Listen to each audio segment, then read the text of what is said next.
श्रीगणेशाय नमः। अथ श्रीयमस्तोत्रम्।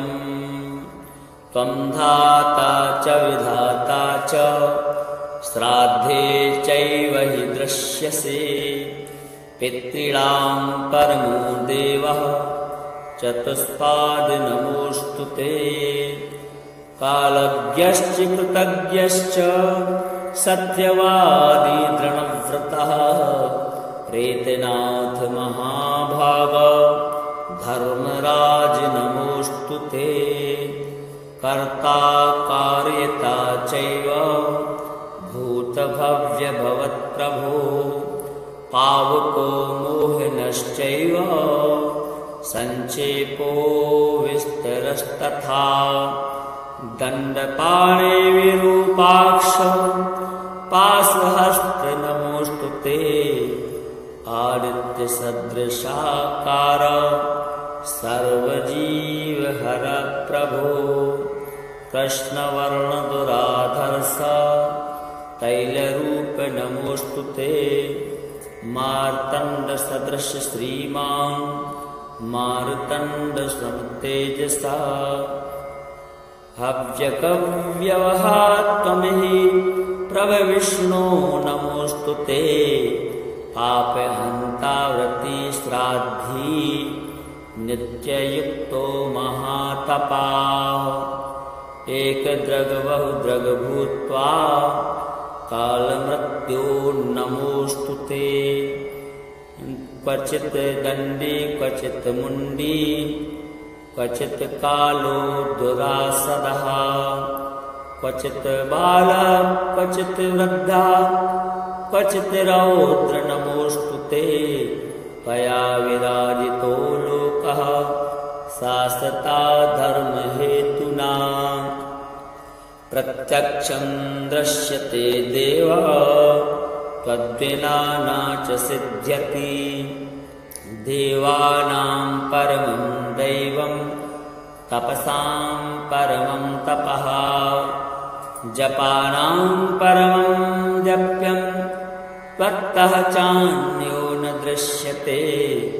रसियो वा तथा क्रुद्धा हतबन्धुसहज्जनाः। पतिव्रतास्तु या नार्यो दुःखिताः तपसि स्थिताः। नत्वा सक्ता स्थानात् पातनाय कदाचन। तस्मात् त्वं सर्वदेवेषु एको धर्मव्रताम्बरः। कृतज्ञः सत्यवादी च सर्वभूतहिते रतः।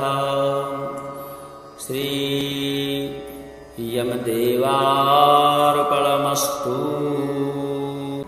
त्वं धाता च विधाता च श्राद्धे चैव हि दृश्यसे।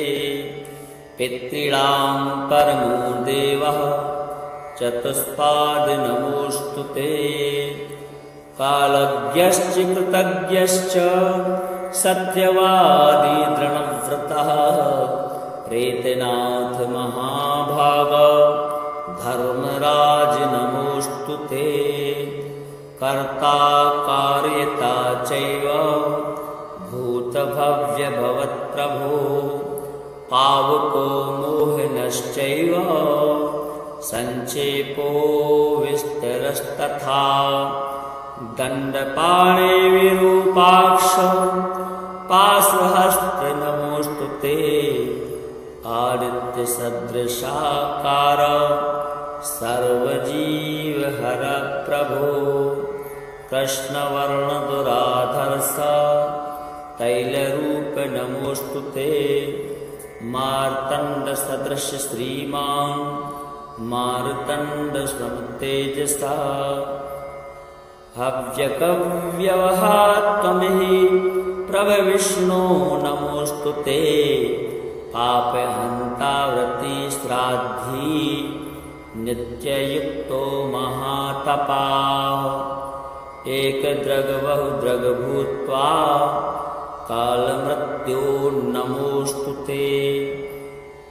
क्वचित् दण्डी क्वचित् मुण्डी क्वचित् कालो दुरासदः क्वचित् बालः क्वचित् वृद्धा क्वचित् रौद्र नमोऽस्तु ते त्वया विराजितो लोकः शाश्वता धर्महेतुना प्रत्यक्षं दृश्यते देव त्वद्विना न च सिद्ध्यति देवानां परमं दैवं तपसां परमं तपः जपानां परमं जप्यं त्वत्तः चान्यो न दृश्यते रसियो वा तथा क्रुद्धा हतबन्धुसहज्जनाः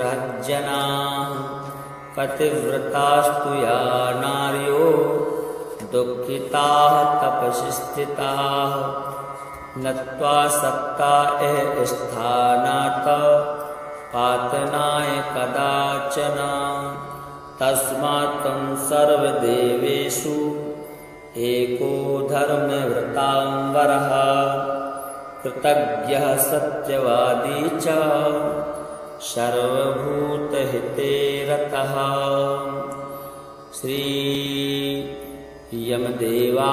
यमदेवार्पणमस्तु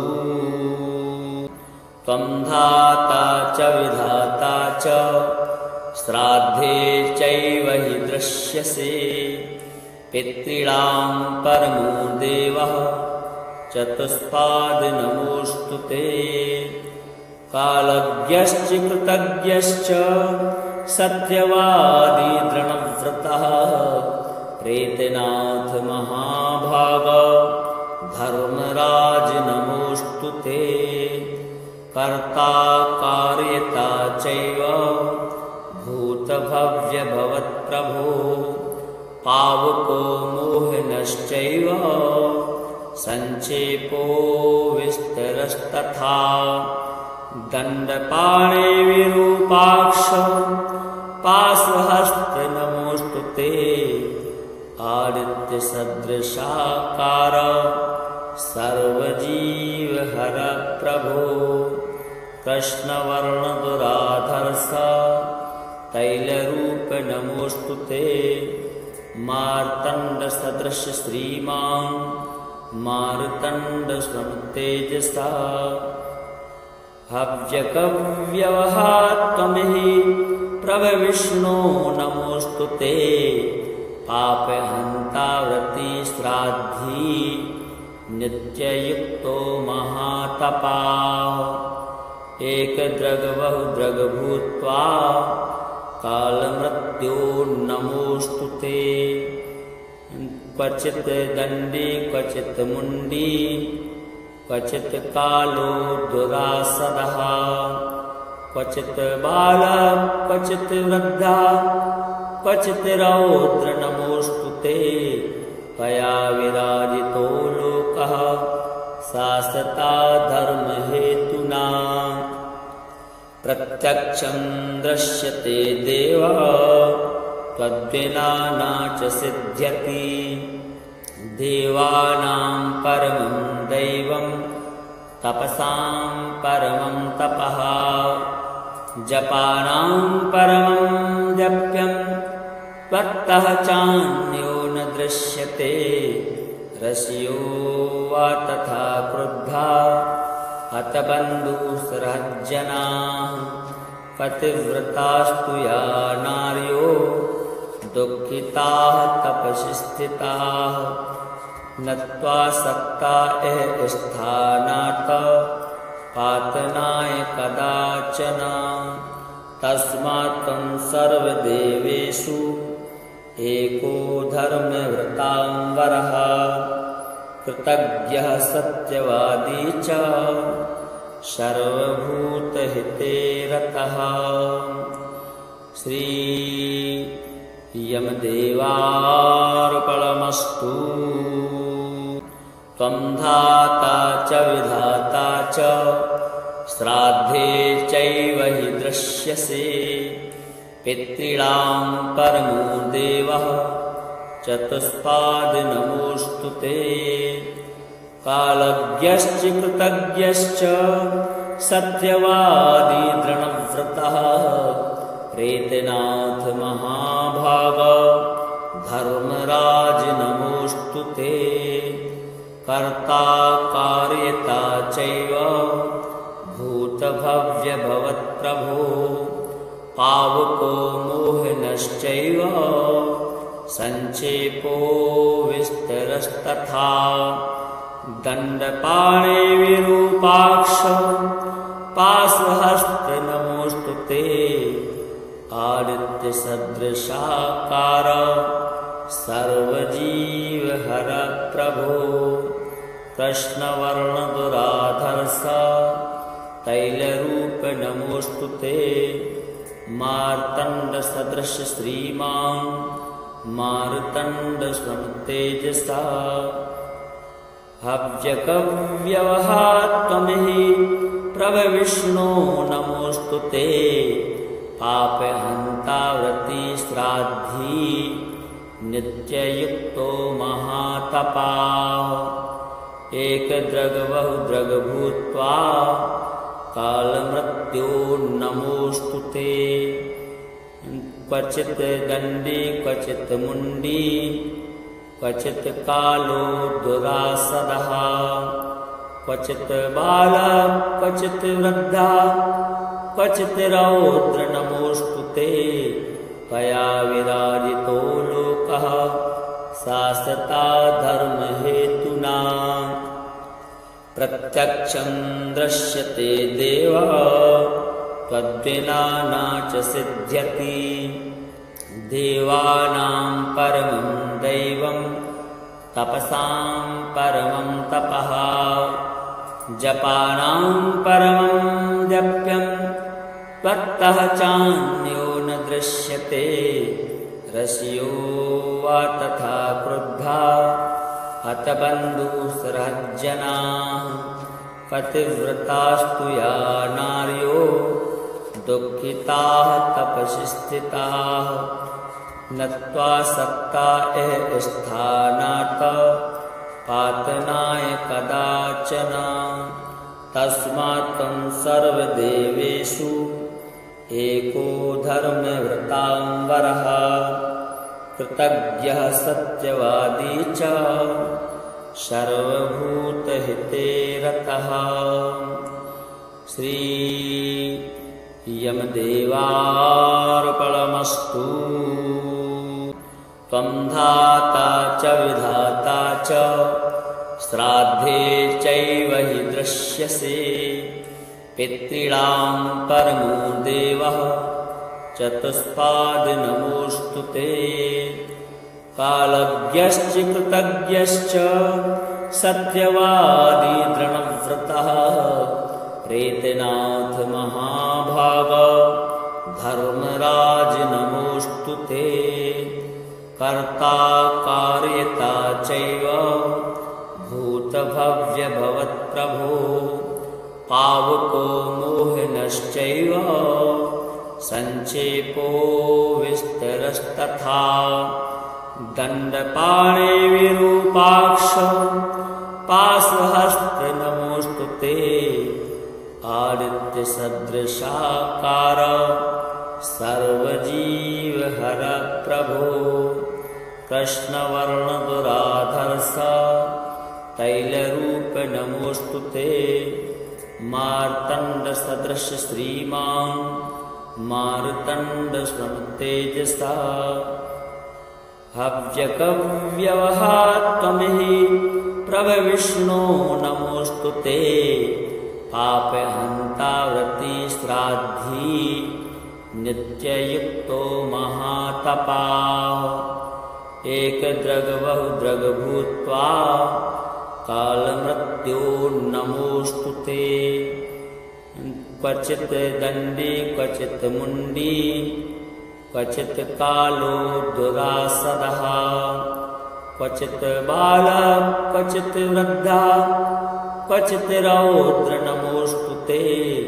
त्वया विराजितो लोकः शासता धर्महेतुना प्रत्यक्षं दृश्यते देव त्वद्विना न च सिद्ध्यति।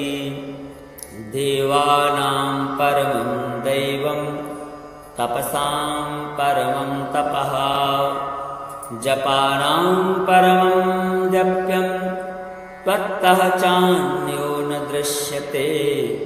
रसियो वा तथा क्रुद्धा हतबन्धुसहज्जनाः पतिव्रतास्तु या नार्यो दुःखिताः तपसि स्थिताः नत्वा सक्ता स्थानात् पातनाय कदाचन। तस्मात् त्वं सर्वदेवेषु एको धर्मव्रतांवरः कृतज्ञः सत्यवादी च सर्वभूतहिते रतः। श्री यमदेवार्पणमस्तु। त्वं धाता च विधाता च श्राद्धे चैव हि दृश्यसे।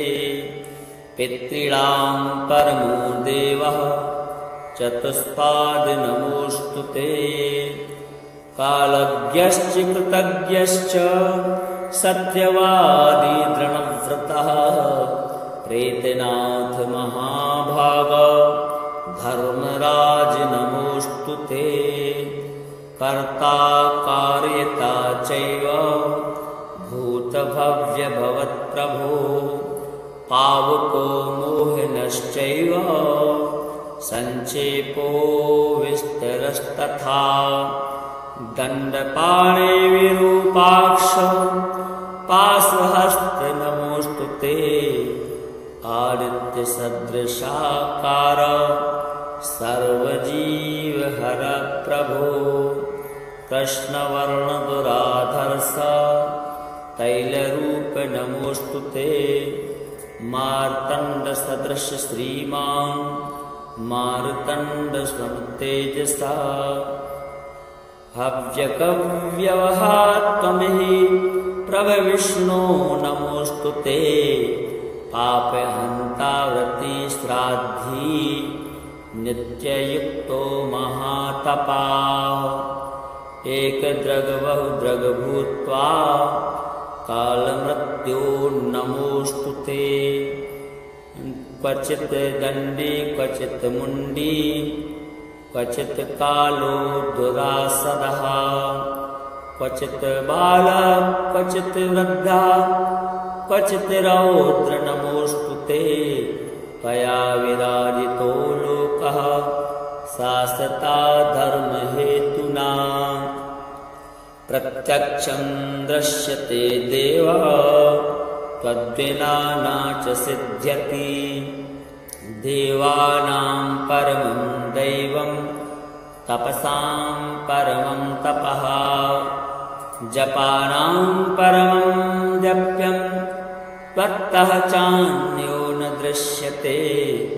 रसियो वा तथा क्रुद्धा हतबन्धुसहज्जनाः पतिव्रतास्तु या नार्यो दुःखिताः तपसि स्थिताः नत्वा सक्ता स्थानात् पातनाय कदाचन।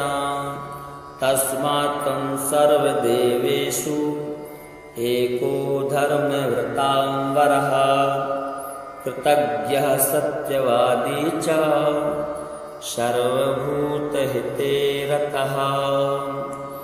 श्री यमदेवार्पणमस्तु। त्वं धाता च विधाता च श्राद्धे चैव हि दृश्यसे। पितॄणां परमो देवः चतुष्पाद नमोऽस्तु ते। कालज्ञश्च कृतज्ञश्च सत्यवादी दृढव्रतः प्रेतनाथ महाभाग धर्मराज नमोऽस्तु ते। कर्ता कार्यता चैव भूतभव्य भवत्प्रभो पावको मोहन मोहिनश्चैव सञ्क्षेपो विस्तरस्तथा दण्डपाणिविरूपाक्ष